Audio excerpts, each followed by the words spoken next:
ಇನ್ನು ದಿನಾಂಕನೇ ಘೋಷಣೆ ಆಗಿಲ್ಲ. ಅದಕ್ಕೂ ಮುಂಚೆ ಇಲ್ಲಿ ಯಾವ ಮಟ್ಟಕ್ಕೆ ಈ ಒಂದು ಚುನಾವಣೆ ವಿಚಾರವಾಗಿ ತಯಾರಿಗಳು ನಡೀತಾ ಇದೆ, ಅದರಲ್ಲೂ ಕೂಡ ದಾವಣಗೆರೆ ದಕ್ಷಿಣ ಕ್ಷೇತ್ರದ ಉಪಚುನಾವಣೆಗೆ ಎಲ್ಲ ಒಂದು ಆಕ್ಟಿವ್ ಆಗುವಂಥದ್ದು ಅಥವಾ ಯಾವ ರೀತಿಯಾಗಿ ಕೆಲಸ ಮಾಡಬೇಕು ಅಥವಾ ಅಲ್ಲಿ ಅಧಿಕಾರದ ಚುಕ್ಕಾಣಿ ಹಿಡಿಲಿಕ್ಕೆ ಏನೆಲ್ಲ ತಂತ್ರವನ್ನು ರೂಪಿಸಬೇಕು ಎಲ್ಲವೂ ಕೂಡ ಈಗಾಗಲೇ ಬಿಜೆಪಿ ಮಾಡ್ತಾ ಇದೆ.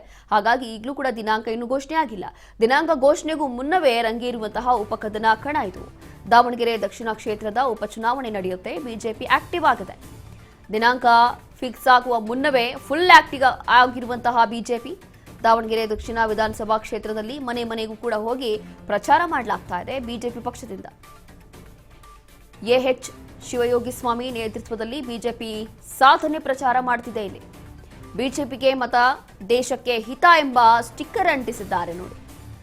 ಬಿಜೆಪಿ ಕಾರ್ಯಕರ್ತರು ಬಿಜೆಪಿಗೆ ಮತ ದೇಶಕ್ಕೆ ಹಿತ ಎಂಬ ಸ್ಟಿಕ್ಕರ್ಗಳನ್ನು ಅಂಟಿಸುವ ಮೂಲಕ ಭರ್ಜರಿಯಾಗಿ ಪ್ರಚಾರಕ್ಕೆ ಇಳಿದುಬಿಟ್ಟಿದ್ದಾರೆ. ಶಾಮನೂರು ಶಿವಶಂಕರಪ್ಪ ನಿಧನದಿಂದ ತೆರವಾಗಿರುವಂತಹ ದಕ್ಷಿಣ ಕ್ಷೇತ್ರ ಶೀಘ್ರದಲ್ಲೇ ಇಲ್ಲಿ ಉಪಚುನಾವಣೆ ನಡೆಯುತ್ತೆ. ದಾವಣಗೆರೆ ದಕ್ಷಿಣ ಕ್ಷೇತ್ರದ ಉಪಚುನಾವಣೆ ವಿಚಾರ ಇದು. ಹೀಗೆ ಪ್ರಚಾರ ಆರಂಭ ಆಗೋಗಿದೆ. ಈಗಾಗಲೇ ದಿನಾಂಕ ಇನ್ನೂ ಫಿಕ್ಸ್ ಆಗಿಲ್ಲ. ಈಗಲೂ ಕೂಡ ತಯಾರಿ ನಡೀತಾ ಇದೆ. ಈ ಬೆನ್ನಲ್ಲೇ ಬಿಜೆಪಿ ಆಕ್ಟಿವ್ ಆಗಿರುವಂಥದ್ದು ಅಥವಾ ಎಷ್ಟರ ಮಟ್ಟಿಗೆ ಅಲರ್ಟ್ ಆಗಿದ್ದಾರೆ ಅನ್ನೋದು ಗೊತ್ತಾಗ್ತಾ ಇದೆ.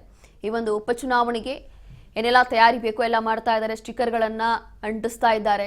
ಬಿಜೆಪಿ ಪರವಾಗಿ ಬಿಜೆಪಿ ಕಾರ್ಯಕರ್ತರು ಮಾಡ್ತಾ ಇರುವಂತಹ ಪ್ರಚಾರಗಳು ಇದು. ದಾವಣಗೆರೆ ದಕ್ಷಿಣ ವಿಧಾನಸಭಾ ಕ್ಷೇತ್ರದಲ್ಲಿ ಮನೆ ಮನೆಗಳ ಹತ್ರ ಹೋಗಿ ಪ್ರಚಾರ ಮಾಡುವ ಮೂಲಕ ಅಂತಂದ್ರೆ ಸ್ಟಿಕ್ಕರ್ಗಳನ್ನು ಅಂಟಿಸುವ ಮೂಲಕ ಪ್ರಚಾರ ಭರ್ಜರಿಯಾಗಿ ಮಾಡ್ತಾ ಇದ್ದಾರೆ. ಬಿಜೆಪಿಗೆ ಮತ ದೇಶಕ್ಕೆ ಹಿತ ಎಂಬ ಸ್ಟಿಕ್ಕರ್ಗಳನ್ನು ಹಾಕಿ ಹೇಗಾದ್ರೂ ಮಾಡಿ ಅಧಿಕಾರದ ಚುಕ್ಕಾಣಿ ಹಿಡಿಬೇಕು ಅಂತ ಹೇಳಿ ಪಣ ತೊಟ್ಟಿರುವಂಥದ್ದು.